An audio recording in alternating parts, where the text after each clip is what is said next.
May nakita si Dan na malunggay sa ngipin ni George. Uy George, alam ko ulam nyo kanina. Ano? Malunggay. Aha! Mali ka! Kahapon pa kaya yun? Pinaka nakakahiyang moment sa buhay ko. Siguro lahat naman tayo umabot na sa puntong gusto mo nang magpalamon sa lupa at tinatanong mo sa Panginoon, Lord, why me? Oo pre, yung gusto mo nang kalimutan kung sino ka dahil sa kahihiyan na dinadanas mo?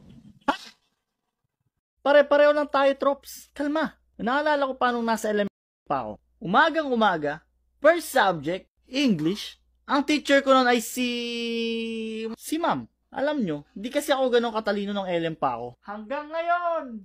Yung simpleng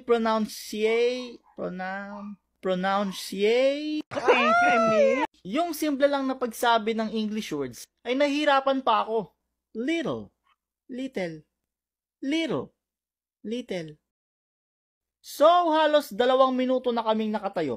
At hirap na ako kakabanggit ng salitang yun. Abay, kawawa ka naman. At pinatayo na nga ako ng teacher ko bilang punishment sa di ko pagsabi ng tama sa English word na yon. Sobra ako napaya sa harap ng mga kaklase ko. Pati na rin sa crush ko noon. At dahil sa ginawa ng yun, gusto kong makaganti. Hindi lang dapat ako yung pinagtatawanan sa oras na yon. At nung nakatalikod na si ma'am, unti-unti kong nilabas yung dila ko at binigyan si ma'am ng matinding boom! Nakita ako ni ma'am. Dan, tumayo ka sa labas!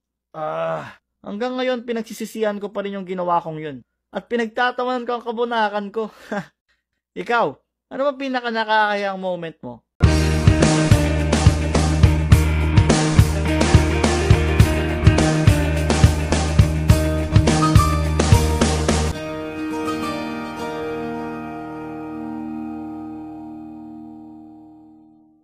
Ito yung araw na excited ako pumunta sa sementeryo nung kabataan ko. Kasi, ito yung araw na parang nagiging instant reunion nyo no? Yung tipong dun mo makikilala yung mga malalayo mong kamag-anak. Uy, ikaw na pala yung anak ni ano? Opo.